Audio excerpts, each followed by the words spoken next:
Salt lake में गाड़ी parking पर विवाद, मारपीट का आरोप, पुलिस पर उठी उंगली। गाड़ी पार्किंग को लेकर सॉल्ट लेक के AK ब्लॉक के 136 नंबर घर में मंगलवार देर रात गंभीर विवाद खड़ा हो गया। परिवार का आरोप है कि विधाननगर पूर्व थाने की पुलिस ने गाड़ी मालिक और उसके पिता के साथ मारपीट की है। जानकारी के अनुसार सौरेंद्र नारायण राय नामक व्यक्ति रात को अपनी कार लेने पहुंचे थे, जो घर से करीब 200 मीटर की दूरी पर खड़ी थी। तभी कथित रूप से सिविल ड्रेस में पुलिस वहां पे आई और उनसे पूछताछ शुरू कर दी। इस दौरान कहासुनी हुई और आरोप है कि पुलिस ने उन्हें पीटना वहीं पे शुरू कर दिया।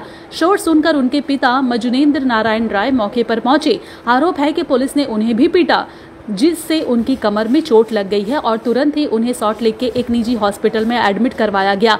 घटना के बाद से इलाके में तनाव फैल गया और देर रात बड़ी संख्या में पुलिस फोर्स मौके पर पहुंची। परिवार ने इस पूरे मामले की शिकायत विधाननगर पूर्व थाने में दर्ज करवाई है। सूत्रों के मुताबिक विवाद की शुरुआत तब हुई जब पुलिस ने देर रात कार निकालने को लेकर सौरेंद्र राय से कई सवाल किए। उसी को लेकर बहसबाजी शुरू हो गई और मामला हाथापाई तक जा पहुंचा। কালকে ঘটনাটা কি ঘটেছিল? অ্যাকচুয়ালি আমি আগে বাড়িতে ছিলাম কালকে, ঠিক আছে, রাতের দিকে 10:30টার দিকে আমার একটা পেট ডগ থাকে, পেট ডগে মানে ওকে নিয়ে আমি জাস্ট ঘুরে এলাম। এখানে এসে গাড়িটা এখানে খুব জ্যাম থাকে, রাস্তা নতুন ব্রিজ হয়েছে, তো ওই নতুন ব্রিজের জন্য জ্যাম থাকে খুব। তো এই গাড়িটা অ্যাকচুয়ালি পিছনে AK ব্লকে রাখা ছিল, মানে পার্কের দিকে রাখা ছিল। তো মজুমদার ছেলে উনি মানে সুরেন্দ্র নারায়ণ রায় উনি গিয়ে গাড়িটা আনতে গেছেন। 18 ইয়ার্স, ওনার ভেরিফাইড লাইসেন্স আছে। উনি গেছেন নিতে, নেওয়ার সময় এই গলিতে। आपके होंगे हर सपने साकार, चालू करो अपने कपड़ों का व्यापार। मैन्युफैक्चर प्राइस में माल देंगे भैया। कुर्ती 55 से चालू हो जाता है, साड़ी 115 से चालू होता है। 15,000 प्रोडक्ट आपके लिए इंतजार कर रहा है। कब तक न्यूज देखोगे? ये समय आ गया है न्यूज बनाने के लिए। কয়েকজন মানে সিভিল ড্রেসে পড়া লোকেরা মানে পুলিশ বলে এসেছিল, ওনাকে বলা হয়েছিল কি হচ্ছে, মানে অবৈধভাবে কথা হচ্ছিল। তো এই এমনি ডিটেক্ট করলেন কি হচ্ছে, আপনি কে, আপনি উনি আগে হাত চালালেন মানে পুলিশওয়ালা। তো বলছি আমি পুলিশওয়ালা, তো আমি যা খুশি করতে পারি, ফরেস্ট কেস লাগিয়ে দেবো এই ওই। তারপরে মারধর করালো সৌরিন্দ্রকে। তারপরে সৌরিন্দ্র কিছু বলে ওনার বাবাকে মানে মজুমদারকে ফোন করলো। ফোন করার পরে উনি দৌড়ে গেলেন। ওনাকে 5-6 মিলে মারা হলো। ওনার রাইট লেগের মানে হিপ সকেটটা ডিসলোকেট হয়েছে। তো এখন মণিপাল হসপিটালে ভর্তি আছেন। আমি একটু 5 মিনিট পরে গেছিলাম, আমি জানতে 5 মিনিট লেগে গেলো। যখন দিয়ে গেলাম তখন দিয়ে ওনার পা ভাঙা গেছে। আমি তখন দেখলাম তো ওখানে এখন তখন মারা ছিল, মাথা ফেটে আছে, হাতে লেগেছে, সবার জায়গায় ওনার মানে রক্তাক্ত ছিল। তো তারপরে আমি যখন গিয়ে একটু শান্ত করার চেষ্টা করলাম, আমাকে ধরে রেখেছিল, আমাকে পিসের ব্যান্ড অব্দি তুলেছিল।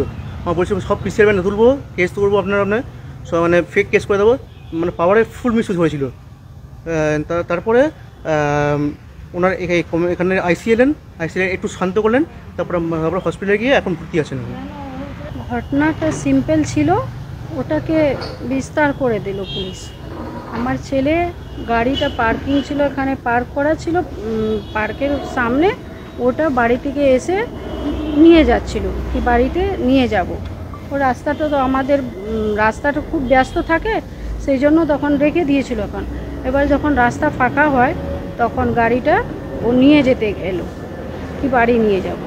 এবার বাড়ি নিয়ে যাব তখন পুলিশ এখানে ছেলেটাকে ধরে নানা রকমের কোশ্চেন করছে। কখনো জিজ্ঞেস করছে কোথায় যাচ্ছ, কী তুমি কেষ্টপুর থেকে এসছো, এইসব জিজ্ঞেস করতে ছেলে অনেকক্ষণ দাঁড়িয়ে কোশ্চেন আনসার দিল। তারপরে বলছে কাকু তুমি কেন জিজ্ঞেস করছো, সিভিল ড্রেসে ছিল, ও বুঝতেও পারিনি কি পুলিশ আছে। তখন পুলিশ এইটুকু কথার জন্য ছেলেকে মুখে মারার পরে ছেলে আমার ফোন করে আমার হাজব্যান্ডকে। আমার হাজব্যান্ড হাইকোর্টে আর স্যাটে প্র্যাকটিস করেন, আর আমার শ্বশুরমশাই জাজ ছিলেন, জাস্টিস RN রায়। তখন ছেলেকে মারে, ছেলে বাঁচাতে গিয়ে হাত চাবি দিয়ে ও পুলিশকে মাথায় লাগে। এইবার তখন হাজব্যান্ড দৌড়ে এসছে, হাজব্যান্ডকে ধাক্কা মেরে ফেলে দিচ্ছে। ধাক্কা মেরে ফেলার পরে হাজব্যান্ডের কোমরে লেগেছে, এবার কোমরে আজকে অপারেশন।